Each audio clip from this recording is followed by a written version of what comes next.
शंकर की शिव भगवान के द्वारा जब माँ पार्वती के साथ में विवाह की सम्मति दी गई, सारे संसार में ये समाचार फैल गया कि भगवान शिव जो है वो उमा के साथ में पाणी ग्रहण संस्कार करेंगे, वैदिक रीति से करेंगे। समाज को, सभ्यता को, धर्म दर्शन को एक नई विवाह पद्धति प्राप्त होने वाली है। तो अब हिमालय राजा जो है उन्होंने अपने कुलगुरु श्रेष्ठ विद्वान ज्योतिषियों के साथ मिलकर लग्न पत्रिका का निर्माण करवाया। शुभ मुहूर्त में गणेश स्थापना की गई और उस लग्न पत्रिका को संवहित किया गया भगवान शिव के पास में, अर्थात उस लग्न पत्रिका को भेजा गया। विवाह के लिए जो आवश्यक सामग्री होती है उसको जुटाना हिमालय और मैना महारानी ने प्रारंभ किया। मंगलाचरण के गीत गाए जाने लगे। आज संसार में जो विवाह पद्धति हम सनातनियों के पास उपलब्ध है वो भगवान शिव और माँ पार्वती के विवाह की जो पद्धति है, ब्राह्म विवाह पद्धति, वह ज़्यादा प्रचलित है। 8 प्रकार के विवाहों में सबसे श्रेष्ठ पद्धति अगर कोई है तो भगवान शिव और माँ उमा पार्वती के विवाह का जो पद्धति प्रकरण है, ब्राह्म विवाह पद्धति, वो सबसे ज़्यादा प्रचलित है। आज मंगलाचरण प्रारंभ हुआ, गीत गाए जाने लगे। सुहासिनी स्त्रियां जो हैं वो झुंड बना करके मंगल गीत गा रही हैं, वाद्य यंत्र बजा रही हैं, नृत्य कर रही हैं।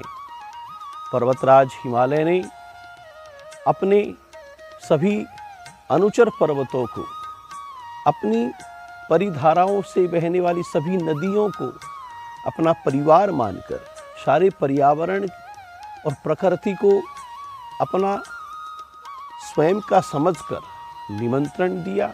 वे सब वहाँ पर अपने जंगम रूप में वहाँ पर उपस्थित हो रहे हैं।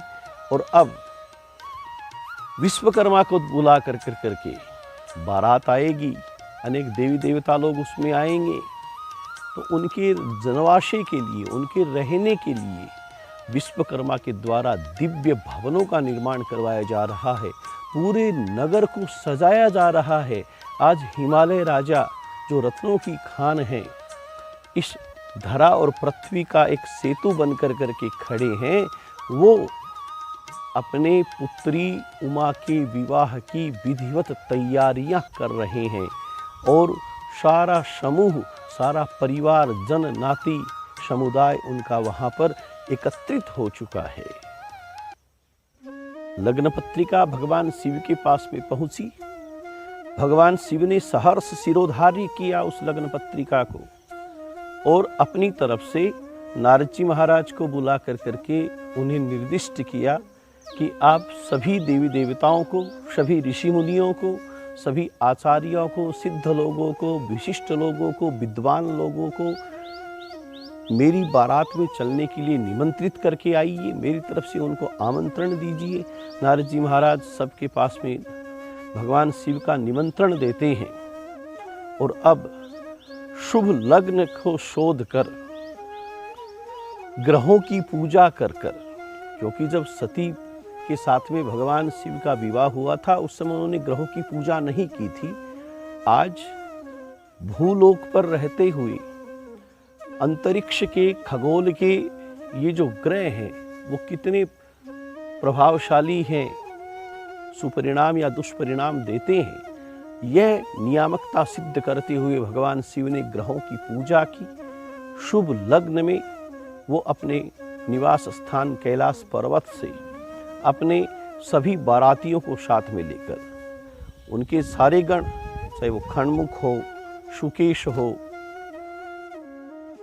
ललुकीश हो, व्योम हो, सभी दिशा विदिशा, सभी ऋषि लोग, उनकी पत्नियां, देवता लोग, उनकी पत्नियां, यहाँ तक कि भगवान विष्णु और प्रजापति ब्रह्मा भी उस विवाह में बाराती बनकर करके जा रहे हैं। सब अपने अपने वाहनों के साथ में, अपने अपने समाज सेवकों के साथ में, अपने अनुचरों के साथ में, अपने साथियों के साथ में अपने परिवार के साथ में भगवान शिव की बारात में प्रस्थान कर रहे हैं। हिमालय पुरी की ओर भगवान शिव अपनी बारात लेकर करके निकल पड़े हैं। वृक्ष पर आरूढ़ भगवान शिव जब बारात हिमालय राजा के नगर के पास में पहुंची तो उन्होंने आदेश दिया देवर्षि नारद जी को कि जाकर के हिमाचल राजा को आने का समाचार सुना दो। देवर्षि नारद हिमालय के नगर में गए। वहाँ विश्वकर्मा ने जो दिव्य सजावट की है, जो जनवासी बनाए हैं, बारात के रहने का जो स्थान निर्मित किया है, देख कर के दंग रह गए नारद जी महाराज। उन्होंने हिमालय राजा को सारा समाचार सुनाया। मैनाक आदि पर्वत आज अपने पूरे परिवारजनों के साथ में मिलकर भगवान शिव की उस बारात का हिमालय राजा ने अपने पुत्र पौत्रादि बांधवों के साथ मिलकर, अपने प्रजा के साथ में मिलकर उस बारात का स्वागत कर रहे हैं और सबका अभिनंदन किया गया, सबका वंदन किया गया, सबकी पाद्य अर्घ्य आदि से पूजा की गई और अब सबका परिचय प्राप्त कर रहे हैं। आज माँ मैना जो है उस बारात को देखकर, जिसमें भगवान शिव के गण भूत प्रेत पिशाच, डाकिनी शाकिनी, यहाँ तक कि राक्षस समुदाय भी, देवता लोग भी,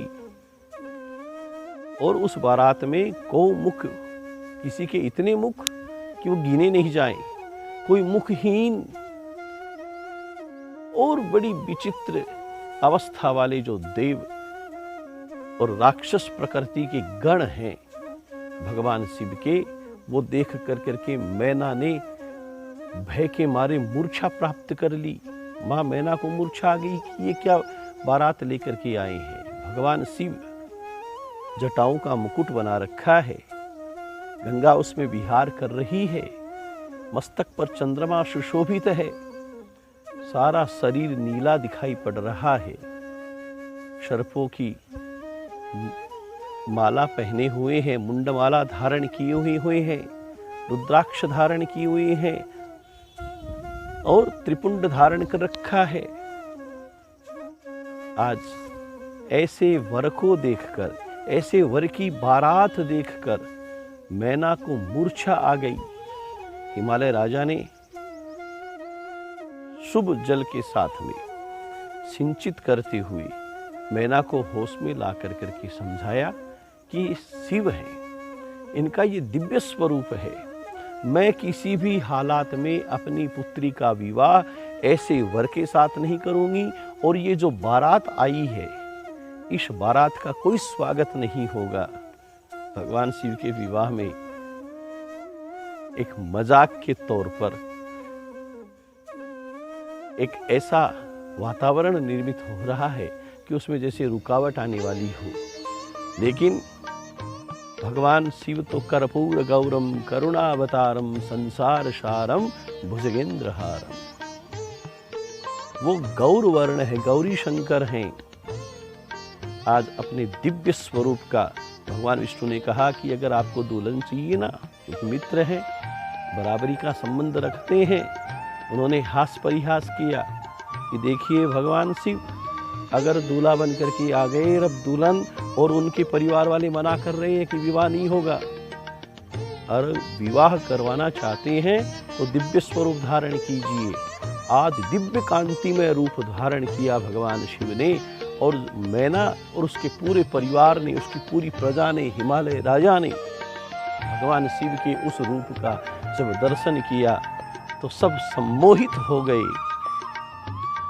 एको हम बहुश्याम है, भगवान शिव तो एक है, हम सब तो उनके आकार अंश हैं, वो निराकार हैं। उन्होंने अपने दिव्य स्वरूप का जब दर्शन करवाया तो सब दंग रह गए, देखते रह गए, मोहित हो गए। और अब भगवान शिव के विवाह की तैयारियां जोर शोर से प्रारंभ हुई।